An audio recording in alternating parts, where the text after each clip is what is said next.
نحمده ونصلي ونسلم على رسوله الكريم أما بعد فأعوذ بالله من الشيطان الرجيم بسم الله الرحمن الرحيم اللهم صل على سيدنا ومولانا محمد وعلى آله وصحبه وبارك وسلم۔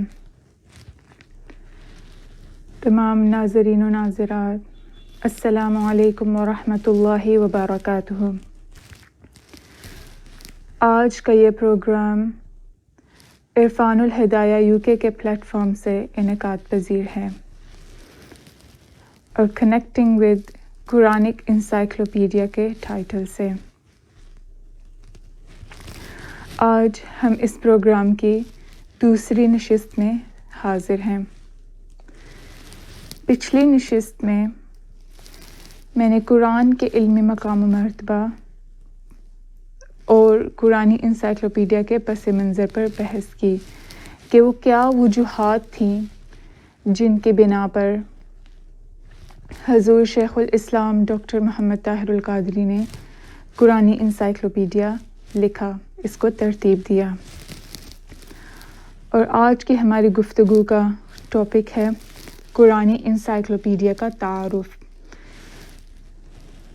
اس کے اندر ہم قرآنی انسائکلوپیڈیا کی وجہ تسمیہ دیکھیں گے، اس کا طریقہ کار کیا ہے، کس طریقہ کار کی بنا پر حضور شیخ الاسلام نے اس کو ترتیب دیا ہے، اور مضامین کی کیا ترتیب رکھی گئی ہے، اور ان ترتیب رکھنے کی ان مضامین کو ترتیب دینے کی حکمت کیا ہے، اور اس کے ابجدی اشاریہ پر بحث کریں گے۔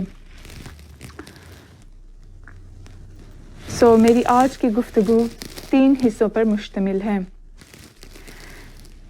پہلے حصے میں قرآن اور انسائکلوپیڈیا کے معنی و مفہوم کو مختصراً دیکھیں گے، اور پھر دوسرا حصہ قرآنی انسائکلوپیڈیا کے تعارف پر مشتمل ہے اور اس کو ہم تفصیلاً بیان کریں گے، اور پھر تیسرے حصے میں مختصراً میں آپ کو کچھ سوالات جو قرآنی انسائکلوپیڈیا سے متعلق کیے جاتے ہیں ان پر بحث کروں گی اور ان کے جوابات پر بحث کریں گے۔ بلا تمہید میں اپنے موضوع کی طرف آتی ہوں۔ سب سے پہلے ہم دیکھیں گے قرآن کا لفظی معنی و مفہوم، لغوی معنی اور پھر اصطلاحی معنی۔ قرآن کا لغوی معنی کیا ہے؟ حضور شیخ الاسلام ڈاکٹر محمد طاہر القادری اپنی کتاب مناہج العرفان فی لفظ القرآن کے صفحہ نمبر 11 پر لکھتے ہیں کہ علماء کے نزدیک مشہور یہ ہے کہ قرآن 4 الفاظ سے مشتق ہے۔ 4 الفاظ سے قرآن لفظ 4 الفاظ سے نکالا گیا ہے۔ سب سے پہلا لفظ ہے قرأ، قاف را حمزہ، قرأ یعنی جمع کرنا، اور اس سے مراد یہ ہے کہ قرآن کریم تمام علوم کو اپنے اندر جمع کیے ہوئے ہیں۔ دوسرا لفظ ہے قارنا، کہ قرآن لفظ قارنا سے نکلا ہے، قاف را اور نون، اور اس کا مطلب ہے اکٹھا کرنا اور ملانا، یعنی قرآن کریم ایسی کتاب ہے جس میں تمام انبیاء کی طرف جو بھی کتب اور صحائف بھیجے گئے اور تمام علوم کو یہ اپنے اندر اکٹھا کیے ہوئے ہے، تمام انبیاء کو ملائے ہوئے ہیں۔ تیسرا لفظ ہے جس سے قرآن اخذ کیا گیا ہے، اور وہ یہ ہو سکتا ہے قراءۃن، پڑھنا، یعنی قرآن کریم ایسی کتاب ہے جو سب سے زیادہ پڑھی جانے والی کتاب ہے۔ اور پھر آپ فرماتے ہیں کہ چوتھا لفظ علماء کے نزدیک یہ ہے کہ قرآن لفظ قرائن سے نکلا ہے۔ قرائن کا کیا مطلب ہے؟ علامت، نشان یا دلیل، یعنی قرآن کریم اللہ سبحانہ تعالیٰ کی طرف سے بھیجی ہوئی اس کے ہونے کی ایک دلیل ہے۔ یہ اس کا لفظی معنی تھا۔ اب ہم قرآن کریم کے اصطلاحی معنی کی طرف جاتے ہیں۔ قرآن سے مراد دنیا میں سب سے زیادہ پڑھی جانے والی ایسی کتاب ہے جو اللہ سبحانہ و تعالیٰ کی جانب سے اس کے بندوں کے لیے نازل کی گئی ہو، اور یہ تمام علوم کو انسانوں کی رشد و ہدایت کے لیے اپنے اندر سموئے ہوئے ہیں. یعنی قرآن کریم ایسی کتاب ہے جو اللہ سبحانہ و تعالیٰ کی جانب سے اس کے بندوں کی طرف بھیجی گئی ہے، اور یہ اس کے اندر تمام وہ علوم ہیں جن کی انسانیت کو ضرورت ہے، اور انسان اس سے ہدایت پا کر رشد و ہدایت کے ذریعے کامیاب ہو سکتا ہے. یہ تھا قرآن کا لفظی اور اصطلاحی معنی. اب ہم آگے دیکھتے ہیں کہ انسائکلوپیڈیا کا لفظی معنی کیا ہے اور اس کا اصطلاحی معنی کیا ہے. انسائکلوپیڈیا کی اسپیلنگ ہے EN cyclo CYCLO cyclo and then paedia PAEDIA paedia. Encyclopaedia اگر ہم اس کے الفاظ کو توڑیں تو ان کا مطلب ہے to put into or onto something or to cause to be something. For example, enlarge, enable. And then cyclo, it came from cycle and it means round, complete set, series. And then pedia, it means learning. So to put something into complete set for learning. یعنی کہ کسی شے کو complete series کے اندر سیکھنے کے لیے رکھنا. اور اس کا اصطلاحی معنی کیا ہے؟ ایک کتاب یا متعدد کتب کا مجموعہ جو مختلف مضامین پر بحث کرے، یا پھر ایک ایسی کتاب جو ایک مضمون کے مختلف گوشوں پر بحث کرے، اور کتاب کو الفاظ کی ترتیب سے مرتب کیا گیا ہو یا پھر مضامین کی ترتیب سے مرتب کیا گیا ہو. اور الفاظ کی ترتیب کیا ہے؟ الفابیٹیکلی آرڈر، اس کو ابجدی ترتیب سے مرتب کیا گیا ہو. یہ ہے انسائکلوپیڈیا کی تعریف. یعنی انسائکلوپیڈیا کے اندر دو چیزیں آتی ہیں، ایک یہ کہ کتاب یا مختلف کتب کا ایسا مجموعہ جو مختلف مضامین پر بحث کرے یا ایک مضمون کے مختلف گوشوں پر بحث کرے اور اس کو ابجدی ترتیب سے لکھا گیا ہو. یہ تھا ہماری گفتگو کا پہلا مختصراً حصہ کہ قرآن کا اور انسائکلوپیڈیا کا لفظی معنی اور مفہوم کیا ہے. اب ہم اپنے بنیادی ٹاپک کی طرف جاتے ہیں جو ہے قرآنی انسائکلوپیڈیا کا تعارف. قرآنی انسائکلوپیڈیا کی وجہ تسمیہ کیا ہے؟ حضور شیخ الاسلام نے اس کا نام قرآنی انسائکلوپیڈیا کیوں رکھا؟ کیونکہ آپ نے قرآن کریم کی آیات کو مضامین اور موضوعات کی ترتیب سے رکھا ہے. یعنی قرآن کریم کے اندر جتنی بھی آیات آتی ہیں ان کو مضامین کے اندر رکھ دیا ہے. اور دوسرا یہ کام کیا ہے کہ تمام حروف کو، جتنے بھی الفاظ ہیں ان کو حروف کی ترتیب سے رکھا ہے. یعنی قرآن کریم میں جتنے بھی الفاظ ہیں ان کو الف، پھر با سے آنے والے الفاظ، پھر تا سے آنے والے الفاظ، ان کو حروف کی ترتیب سے بھی مدون کیا ہے. اس لیے قرآنی انسائکلوپیڈیا کو قرآنی انسائکلوپیڈیا کہا جاتا ہے کیونکہ یہ اپنے اندر مکمل معنی سموئے ہوئے ہیں. قرآنی انسائکلوپیڈیا جو حضور شیخ الاسلام نے مرتب کیا ہے، اس کی 8 جلدیں ہیں. سبحان اللہ. اور اس کی جلدوں کی تقسیم کچھ یوں ہے کہ پہلی سے 5ویں جلد تک، یعنی پہلی 5 جلدیں مضامین کے اعتبار سے ترتیب دی گئی ہیں، اور ان میں جو ابواب ہیں وہ 30 ابواب ہیں، اور پھر ان کے اندر جو ذیلی مضامین آتے ہیں وہ 2722 ہیں. یعنی تقریباً 2500 سے 3000 کے لگ بھگ ان کے اندر مضامین کا ذکر کیا گیا ہے، اور ان مضامین کے اندر قرآنی آیات کو رکھا گیا ہے. اور پھر جو 6، 7ویں اور 8ویں جلد ہے اس کے اندر قرآن کریم کے جو الفاظ ہیں ان کو حروف کی ترتیب سے رکھا گیا ہے. اور جب ہم قرآنی انسائکلوپیڈیا کی پہلی جلد کو دیکھتے ہیں تو اس کے اندر صفحہ نمبر 1 سے لے کر 403 تک صرف وہ جلد فہرست پر مشتمل ہے. یعنی تقریباً 400 الفاظ صرف قرآنی انسائکلوپیڈیا کی فہرست ہیں. سبحان اللہ، ماشاء اللہ. اب ہم یہ دیکھتے ہیں کہ جو پہلی سے 5ویں جلد ہے جن میں مضامین رکھے گئے ہیں، مضامین کے اعتبار سے قرآنی آیات کو رکھا گیا ہے، ان مضامین کو کس ترتیب سے رکھا گیا ہے اور اس ترتیب کی حکمت کیا ہے؟ آپ سب جانتے ہیں کہ جب کوئی بھی کتاب لکھی جاتی ہے تو اس کی ترتیب کا خاص خیال رکھا جاتا ہے کہ اس کے اندر سب سے پہلے کس ٹاپک کو ڈسکس کیا جائے گا، اس کے بعد کون سا ٹاپک آئے گا، پھر آخر میں کیا آئے گا، اس طرح پوری ترتیب ہوتی ہے۔ قرآنی انسائکلوپیڈیا میں جو مضامین رکھے گئے ہیں ان کی ترتیب کی وجوہات کیا تھیں، ان کو ہم ذکر کریں گے۔ حضور شیخ الاسلام نے قرآنی انسائکلوپیڈیا میں جو مضامین اکٹھے کیے ہیں ان میں سب سے پہلے آپ نے ایمانیات کا ذکر کیا ہے اور ایمانیات پر مشتمل آیات کو لایا ہے۔ اب ایمانیات پر مشتمل آیات کو لانے کا سب سے پہلا مقصد یہی ہے کہ انسان سب سے پہلے دلی طور پر قرآن کو، اللہ سبحانہ و تعالیٰ کو تسلیم کرے۔ ایمانیات کا تعلق دل سے ہوتا ہے۔ ہم کوئی کام کریں وہ ایمان نہیں ہوتا، جو ہماری دل کی کیفیت ہوتی ہے اس کا نام ایمان ہوتا ہے۔ دلی کیفیات پر مشتمل جتنی بھی آیات ہیں ان کو قرآنی انسائکلوپیڈیا میں سب سے پہلے لایا گیا ہے۔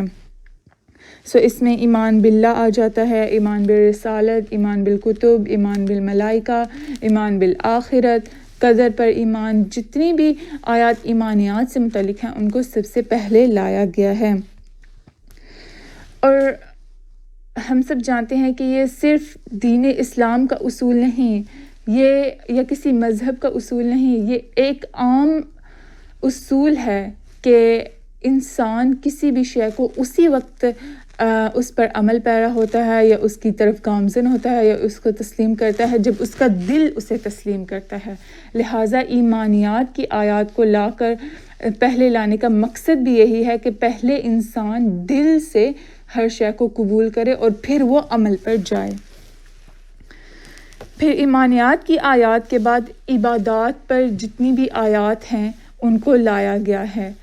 عبادات کے موضوع پر جو آیات ہیں، اللہ تعالیٰ کی بندگی پر جو آیات ہیں ان کو لایا گیا ہے۔ دین اسلام 10 حصوں پر مشتمل ہے، ایک حصہ عبادت ہے اور باقی 9 حصے معاملات اور دوسروں کے ساتھ تعلقات پر مبنی ہیں۔ لیکن اس حصے کو پہلے لانے کا مقصد ہی یہ ہے کہ یہ حصہ باقی تمام حصوں پر فوقیت رکھتا ہے کہ انسان کا جو اللہ کے ساتھ تعلق ہے وہ کیسے بنتا ہے اور پھر قرآن اس تعلق کے متعلق کیا کہتا ہے۔ سبحان اللہ۔ اور پھر عبادات کے بعد اگلا درجہ معاملات کا آتا ہے، یعنی ہمارے لوگوں کے ساتھ کیا معاملات ہیں، انسانوں کے ساتھ معاملات، روزمرہ زندگی کے معاملات، آئلی زندگی کے معاملات، نکاح، طلاق، خلا، حلالہ، عدت کے وغیرہ کے احکامات، اور تجارت میں ہمارے لوگوں کے ساتھ تعلقات، معاملات، لین دین میں معاملات، یہ ان تمام علوم پر جو آیات ہیں ان کو ایمانیات اور عبادات کے بعد معاملات کی آیات کو رکھا گیا ہے۔ اور پھر اس کے بعد حقوق و فرائض پر بات کرتے ہیں۔ تو عبادات کے بعد معاملات کے بعد جو اگلا درجہ ہوتا ہے، جب ہم کسی کے ساتھ معاملہ کرتے ہیں تو اس معاملہ میں حقوق ہوتے ہیں اور فرائض ہوتے ہیں۔ ایک انسان کا حق ہوتا ہے، دوسرے انسان کا فرض ہوتا ہے۔ حقوق و فرائض پر جتنی بھی آیات ہیں، اور صرف انسانیت کے حقوق نہیں، جانوروں کے حقوق، پرندوں کے حقوق، شجر کے حقوق، ہر شے کے جتنے بھی حقوق ہیں، پھر فرائض آ جاتے ہیں، والدین کے حقوق آ جاتے ہیں، اولاد کے کیا فرائض ہیں، والدین کی اپنی بچوں کی تربیت کے لیے کیا فرائض ہیں، ہر شے کے جو حقوق و فرائض ہیں ان پر جتنی بھی آیات ہیں وہ اس کے بعد درج کر دی گئی ہیں۔ اور پھر جب ہم اور پھر اگلے جو مضامین ہیں، اگر ہم دیکھیں کہ ہماری ایمانیات پر سب سے پہلے لایا گیا ہے، یعنی سب سے پہلے انسان کی دلی انسان کے دل کے ایمان کے متعلق جو آیات ہیں ان کو، پھر انفرادی شخصیت کے متعلق، عبادات کے متعلق، پھر اس کے بعد جب انسان انفرادی شخصیت سے باہر نکلتا ہے لوگوں کے ساتھ معاملات کے متعلق، پھر حقوق و فرائض کے متعلق، اور پھر اس کے بعد جب دنیا میں نکلتا ہے تحقیق کرنے کے لیے نکلتا ہے. آج کا دور ریسرچ کا دور ہے، ریسرچ کرتا ہے، تو پھر سائنس کے متعلق جو آیات ہیں، ٹیکنالوجی پر جو آیات ہیں ان کو اس کے بعد لایا گیا ہے. پھر ہم دیکھتے ہیں کہ آج کا دور پرفتن دور ہے. پیس یا امن اور سلامتی کے اوپر جو ہے وہ بہت زیادہ چیلنجز ہیں. یہ ایک جو ہے وہ صرف انسانیت نہیں بلکہ عامت الناس ہی نہیں بلکہ مسلمانوں کے لیے خصوصاً جو ہے وہ امن و سلامتی ایک بہت بڑا چیلنج بن گیا ہے. امن و سلامتی کے اوپر جو آیات ہیں، اس کے علاوہ پھر حسن سلوک کے اوپر، اخلاق حسنہ اخلاق سیئہ کے اوپر، کیونکہ امن و سلامتی کے اندر جو ہیں وہ سب سے پہلے اخلاق آتے ہیں. پھر ہم سیکھتے ہیں سبق گزشتہ اقوام سے، تو پھر قصص الانبیاء آ جاتے ہیں. ان کے متعلق آیات لائی گئی ہیں. اور پھر اس کے بعد جو سب سے آخر میں جن آیات کو لایا گیا ہے وہ انقلاب سے متعلق آیات ہیں. یعنی انقلاب کے اندر کیا کیا آ جاتا ہے، سیاسی نظام، معاشرتی نظام، معاشی نظام، ایک نیشن کو کیسے تبدیل کیا جاتا ہے، یہ ساری آیات انقلاب کے اندر آ جاتی ہیں. یا پھر قرآنی آیات جو ہیں وہ معاشرتی، معاشی، سیاسی نظام کے اوپر کیا بات کرتی ہے، کیا قرآنی آیات ان کے اندر جو آتی ہیں حکومتی نظام کے اندر تحت آتی ہیں، سیاسی نظام کے تحت جو آیات آتی ہیں، ان سب کو آخر میں رکھا گیا ہے. اس سے ایک بات یہ بھی واضح ہوتی ہے کہ جب تک انسان گزشتہ بیان کی گئی تمام آیات سے جو عبادات کے متعلق ہیں، ایمانیات کے متعلق ہیں، معاملات کے متعلق ہیں، ان سے جب تک مستفید نہ ہو تب تک انقلاب کی راہ پر گامزن نہیں ہو سکتا. سب سے پہلے ان آیات سے مستفید ہونے کے بعد پھر ہم اگلا قدم اٹھاتے ہیں، ہم قوم کی بھلائی اور اس کی بہتری کی طرف جاتے ہیں، تو پھر ہم انقلاب کی بات کرتے ہیں. سبحان اللہ. یہ ہے ایک ترتیب جو حضور شیخ الاسلام نے مضامین کو اس ترتیب میں رکھا ہے.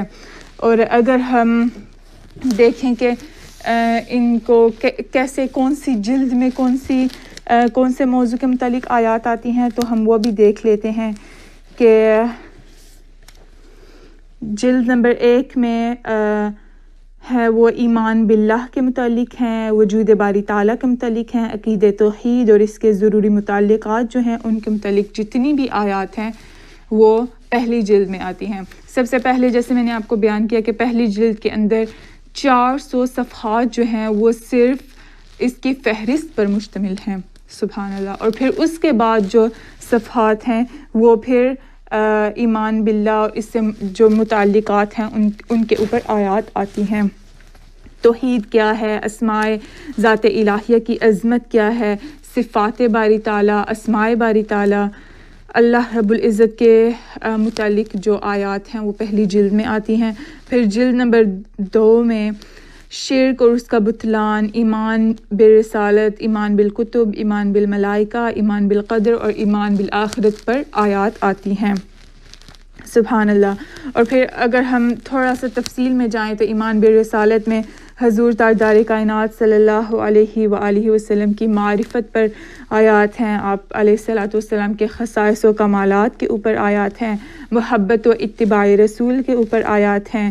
اس کے علاوہ جو ہے وہ تحفظ ناموس رسالت صلی اللہ علیہ وآلہ وسلم پر آیات ہیں، تحویل قبلہ کا ذکر ہے، حضور تاجدار کائنات صلی اللہ علیہ وآلہ وسلم کے خوبصورت اخلاق حسنہ کا ذکر ہے. یہ تمام آیات جو ہیں وہ ایمان بالرسالت کے اندر آ جاتی ہیں. پھر اس کے علاوہ اگر ہم ایمان بالکتب کا ذکر کریں، اس میں تمام تورات، زبور، انجیل، ان کے متعلق جو آیات آئی ہیں وہ آ جاتی ہیں.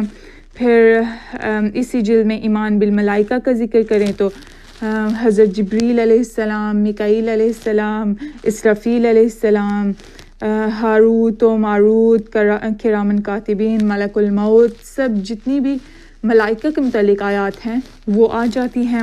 پھر اس کے علاوہ تقدیر کے اوپر، اچھی اور بری تقدیر کے اوپر آیات ہیں، ایمان بالآخرت پر، بعث بعد الموت پر، موت اور آخرت پر، انسان کا حشر قبر میں کیا ہوگا، آخرت میں کیا ہوگا، کیسے سوال جواب ہوں گے.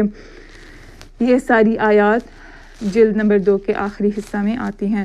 پھر جب ہم جلد نمبر 3 پر جاتے ہیں تو احوال قیامت آتے ہیں، قیامت کے کیا احوال ہوں گے، کیسے سورج سوانیزے پر ہوگا، کون سے لوگ کس جگہ پر ہوں گے، یہ ساری یوم حشر کے متعلق آیات آ جاتی ہیں. پھر عبادات کے متعلق آیات آتی ہیں، پھر معاملات کے متعلق آتی ہیں، پھر حقوق و فرائض کے متعلق آتی ہیں، رشتہ داروں کے حقوق، عورتوں کے حقوق، یتیموں کے حقوق، فقراء کے حقوق، مہمانوں کے حقوق، ملازمین کے حقوق، قیدیوں کے حقوق، ان تمام کے متعلق جو آیات آتی ہیں. پھر اسی طرح فرائض، جتنے حقوق ہوتے ہیں پھر اس کے بعد فرائض بھی ہوتے ہیں، ان تمام فرائض کے متعلق آیات آتی ہیں.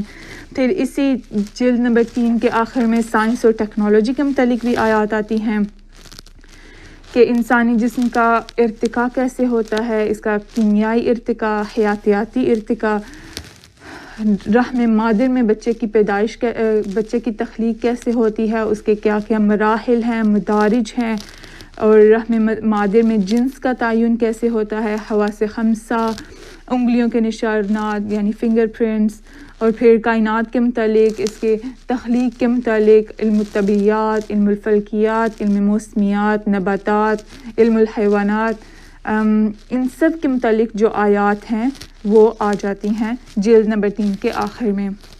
پھر اس کے بعد جیسے ہم نے کہا کہ سائنس اور ٹیکنالوجی کے بعد امن اور سلامتی کے متعلق آیات آتی ہیں. جلد نمبر 4 میں پھر امن اور محبت کے متعلق، اصلاح معاشرہ کے متعلق، انسانی زندگی کا تحفظ، فرقہ واریت کی مذمت، مسلمانوں میں اتحاد و یگانگت کی ضرورت، ان سب کے اوپر جو آیات ہیں. پھر اسی کے ذیل میں اخلاق حسنہ اور اخلاق سیئہ کے اوپر آیات آ جاتی ہیں کہ کیسے اخلاق سیئہ سے بچا جائے، جھوٹ سے، بہتان سے، فحش گوئی سے، حسد سے، ریاکاری سے، خیانت سے، یہ سارے اخلاق سیئہ ہیں، ان سے کیسے بچا جائے. سبحان اللہ. یہ جو ساری آیات ہیں وہ جلد نمبر 4 میں آ جاتی ہیں. پھر قصص الانبیاء کا ذکر آتا ہے. پھر اس کے بعد جلد نمبر 5 میں حکومتی اور سیاسی نظام، نظام عدل، اقتصادیات، جہادات اور غزوات کے متعلق جو آیات آئی ہیں یہ ساری جلد نمبر 5 میں آ جاتی ہیں. پھر جلد نمبر 5 کے آخر میں، چونکہ جلد نمبر 6 سے 7 تک یہ قرآن کریم کا ابجدی اشاریہ پیش کیا گیا ہے، جلد نمبر 5 کے آخر میں یعنی اس کے دوسرے حصے میں ابجدی اشاریہ کی وہاں سے شروع ہو جاتا ہے، وہاں سے اس کی فہرست شروع ہو جاتی ہے. سبحان اللہ. یہ تقریباً 2500 کے یا اس سے زیادہ کے جو مضامین ہیں وہ سارے ان 5 جلدوں میں آ جاتے ہیں، اور ان کی خوبصورت ترتیب اور اس کی حکمت بھی میں نے آپ کے سامنے پیش کر دی ہے. جلد نمبر 6 سے 8 تک جب ہم دیکھتے ہیں تو اس کے اندر حضور شیخ الاسلام نے تمام قرآن کریم کے الفاظ کو حروف کے اعتبار سے ترتیب دیا ہے. یعنی قرآن کریم کا اگر لفظ ہے یعلمون تو وہ کس کیٹیگری میں جائے گا، وہ یا میں جائے گا، یا عین میں جب ہم جا کر دیکھیں گے تو ہمیں وہ یعلمون لفظ نظر آ جائے گا. یعنی اگر کوئی لفظ الف سے آیا ہے تو اس کو سب سے پہلے رکھا گیا ہے، پھر الف با، پھر الف تا، پھر الف سا، پھر اس کے بعد اسی طرح با سے جو لفظ آئے ہیں، تا سے جو الفاظ آئے ہیں، اور پھر جیم سے الف با تا سا جیم ہا خا، جیسے جیسے الفاظ آتے جا رہے ہیں ان کو ان کی ترتیب میں رکھا گیا ہے، حروف کی ترتیب میں. اور اس قرآن کے اشاریہ کی ایک خصوصیت یہ بھی ہے کہ جتنے بھی قرآن کریم کی ڈکشنریز، اشاریہ جو پہلے لکھے گئے ہیں وہ اس کے لفظ کے روٹ ورڈ سے کے اندر جا کے ہمیں ملتے ہیں. یعنی کہ ایک لفظ جو ہے یعلمون، یہ ہمیں ملے گا مصدر سے، عالمہ سے، عین کے اندر ملے گا مختلف کتب میں. لیکن قرآن انسائکلوپیڈیا ایسی کتاب ہے کہ اس کے اندر ہمیں یہ لفظ یعلمون علم کے باب میں نہیں ملے گا، بلکہ ڈائریکٹ وہ ورڈ ہی یا کے اندر ہمیں نظر آئے گا. سبحان اللہ.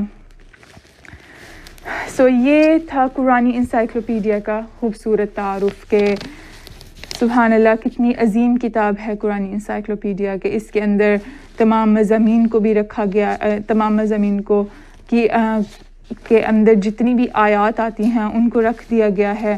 اور پھر یہ صرف پڑھے لکھے طبقہ کے لیے نہیں بلکہ عام لوگوں کے لیے بھی بہت بڑی کے لیے بھی ہدایت کا ذریعہ ہے، اور وہ بھی اس سے مستفید ہو سکتے ہیں. سبحان اللہ. یہ تھا قرآنی انسائکلوپیڈیا کا مختصر تعارف. اب ہم اپنی گفتگو کے آخری مختصر حصے کی طرف جاتے ہیں، اور وہ یہ ہے کہ جیسا کہ میں نے آپ کو بتایا کہ قرآنی انسائکلوپیڈیا کے متعلق چند ضروری سوالات پر ہم گفتگو کریں گے، کہ کچھ ایسے سوالات ہیں جو قرآنی انسائکلوپیڈیا کے متعلق بار بار عامت الناس کی طرف سے پوچھے جاتے ہیں. ہم ان پر گفتگو کریں گے. سب سے پہلا سوال یہ بہت زیادہ پوچھا جاتا ہے کہ قرآنی انسائکلوپیڈیا کیا یہ تفسیر ہے یا تفسیر کا کچھ حصہ ہے؟ جیسے میں نے آپ کو بتایا ہے کہ اس کے اندر آیات کو مضامین کے اعتبار سے ترتیب دیا گیا ہے. اس کے اندر کوئی بھی ایسا لفظ نہیں ہے جس میں معنی اور مطالب کو بیان کیا گیا ہو. یعنی حضور شیخ الاسلام نے صرف قرآنی آیات کو لیا اور پھر ان کو فہرست کے اندر، ان کو عنوانات کے اندر ترتیب دے دیا گیا ہے. قرآنی انسائکلوپیڈیا میں جو بھی الفاظ حضور شیخ الاسلام کے ہیں وہ صرف اس کے عنوانات کے متعلق ہیں، اس کی ہیڈنگ سے متعلق ہیں. اس سے زیادہ اور کچھ نہیں ہے. اور اس میں صرف آیات ہی ہیں، اس کے اندر کوئی بھی تفصیل نہیں ہے. اور پھر دوسرا سوال یہ بہت زیادہ ہوتا ہے کہ تفسیر کو پہلے کیوں نہیں منظر عام پر لایا گیا، جبکہ اس کا کام بہت پہلے شروع ہو چکا تھا، اور حضور شیخ الاسلام نے کئی مرتبہ تفسیر کا ذکر بھی کیا تھا. تو قرآن انسائکلوپیڈیا کو کیوں پہلے لایا گیا؟ اس کا جواب یہ بھی ہے کہ قرآن انسائکلوپیڈیا کیونکہ قرآن کریم کی آیات ہیں، اس کے ڈائریکٹ الفاظ ہیں. حضور شیخ الاسلام یہ چاہتے ہیں کہ پہلے لوگوں کا قرآن کے الفاظ کے ساتھ تعلق قائم ہو، تو پھر اس کے بعد اس کے معنی و مطالب کی طرف جائیں. لہٰذا قرآن انسائکلوپیڈیا ان لوگوں کا قرآن کے ساتھ تعلق کے لیے ہے، اور پھر اس کے بعد اس کے الفاظ کی طرف، اس کے تفسیر اور اس کے معنی و مطالب کی طرف جایا جائے گا. لہٰذا قرآن انسائکلوپیڈیا کے لانے کا مقصد بھی پہلے یہی ہے کہ قرآن کا لوگوں کے ساتھ تعلق قائم ہو. پھر یہ بھی سوال آتا ہے کہ حضور شیخ الاسلام نے اپنی اس فارمیٹ کو کیوں چنا؟ آپ مختلف کتب کے ذریعے بھی لکھ سکتے تھے، عام جس طرح کتب منظر عام پر لائی جاتی ہیں. انسائکلوپیڈیا کیوں یہ ترتیب دیا گیا؟ تو ہم سب جانتے ہیں کہ آج کا دور جدید دور ہے، ہمیں نئی نئی ٹیکنیکس کی ضرورت ہے. یہ ایک آج کے دور کی ضروریات کو پورا کرنے کے لیے اس کے نئے طریقے کے مطابق جو ہے اس قرآن انسائکلوپیڈیا کو لایا گیا. اور پھر قرآن کے تمام الفاظ کو جو ہے وہ اب جدید ترتیب سے بھی لایا گیا. ان سب کو لا کر حضور شیخ الاسلام نے لوگوں کو یہ دکھا دیا کہ کوئی بھی ایسا مضمون نہیں ہے جو قرآن سے چھپا ہوا ہو. اور حضور شیخ الاسلام فرماتے ہیں کہ میں نے باٹنی کو قرآن کے آگے سجدہ کرتے ہوئے دیکھا، میں نے زوالوجی کو قرآن کے آگے سجدہ کرتے ہوئے دیکھا، میں نے ایسٹرونومی کو قرآن کے آگے سجدہ کرتے ہوئے دیکھا. یعنی ہر آج کے دور کا جو علم ہے وہ ہمیں قرآن سے ملتا ہے. اور اگر ہم صرف قرآن کو پڑھیں گے، اس کے اندر مختلف جگہ پر آیات ہیں، ہمیں نہیں پتہ چلے گا کہ وہ کون سی آیت کس جگہ پر آئی ہے، کس موضوع کے اندر جاتی ہے. لیکن جب ہم قرآنی انسائکلوپیڈیا کو لے لیں گے تو ہمیں آج کے دور کے تقاضوں کے مطابق جس شے کی ضرورت ہے، جس تحقیق کی ضرورت ہے، ہمیں وہ قرآن انسائکلوپیڈیا میں اس باب کے اندر مل جائے گی. اور پھر یہ بھی سوال پیدا ہوتا ہے، جب ہم پڑھتے ہیں تبھی ہمیں پتہ چلتا ہے، لیکن جو لوگ نہیں ابھی تک جن کا جو قرآن انسائکلوپیڈیا کو نہیں جانتے وہ یہ سوال کرتے ہیں کہ کیا یہ صرف علمی طبقہ کے لیے ہے یا عام انسان بھی اس کو پڑھ سکتا ہے؟ تو بے شک صرف علمی طبقہ کے لیے نہیں، ہر انسان اس سے مستفید ہو سکتا ہے۔ اس میں بہت ہی سادہ اور عام فہم الفاظ جو ہے زبان ہیڈنگز کے لیے استعمال کی گئی ہے۔ اور ایک عام فہم انسان کیسے مستفید ہو سکتا ہے؟ اس کے مختلف طریقے ہیں، یا تو وہ قرآن انسائکلوپیڈیا کے پہلے پیج پر جائیں اور وہاں سے پھر مطالعہ کرتے کرتے آخر تک جائیں تو انہیں سارا سمجھ آ جائے گا کہ اس کا مقصد کیا تھا، ہمیں کیسے کیسے اس سے مضامین ملتے ہیں۔ اور پھر یہ بھی ہو سکتا ہے کہ اگر آپ کو کسی موضوع پر جو ہے وہ آیات چاہیے، آپ اس موضوع کے اندر جا کر آپ آیات لے سکتے ہیں۔ چیونٹی کے متعلق اگر آپ کو آیت چاہیے تو آپ چیونٹی کے باب میں جا کے آیات لے سکتے ہیں۔ اگر آپ کو مکھی کے متعلق چاہیے مکھی کے باب میں لے سکتے ہیں۔ اگر آپ کو جسم کے کسی عضو کے متعلق چاہیے، ناک کے متعلق، کان کے متعلق، آنکھوں کے متعلق، جلد کے متعلق، ناخنوں کے متعلق، کسی بھی شے کے متعلق، چھوٹی سے چھوٹی حقیر چیز کے متعلق بھی آپ کو، کسی بھی چھوٹی سے چھوٹی چیز کے متعلق بھی آپ کو آیت چاہیے، وہ قرآن انسائکلوپیڈیا میں اس باب کے اندر آپ کو مل جائے گی۔ سبحان اللہ۔ یہ تھا قرآن انسائکلوپیڈیا کا مختصراً تعارف جو ہم نے آج کی نشست میں بیان کیا۔ ہماری جو اگلی نشست ہوگی ہم اس کے اندر مطالعہ قرآن انسائکلوپیڈیا پر گفتگو کریں گے کہ ہم اس قرآن انسائکلوپیڈیا کا مطالعہ کیسے کریں۔ ہم قرآن انسائکلوپیڈیا کو کھولیں گے، اس کے ہر جلد کو کھولیں گے اور اس کے اندر دیکھیں گے کہ کیسے کیسے ہیڈنگز کو رکھا گیا ہے، کون سی آیت کو کس ہیڈنگ کے اندر رکھا گیا ہے۔ ہم مختصراً جو ہیں وہ مثالوں کے ذریعے بھی دیکھیں گے انشاءاللہ تعالی۔ تو انشاءاللہ پھر ہمارے ان لیکچرز کے بعد انشاءاللہ امید کی جاتی ہے کہ جو بھی کوئی قرآن انسائکلوپیڈیا کو پڑھنا چاہے گا، اس سے مستفید ہونا چاہے گا، اس کے لیے بہت ہی آسانی ہوگی۔ اللہ پاک ہماری اس کاوش کو قبول و منظور فرمائے۔ وما توفیقی الا باللہ۔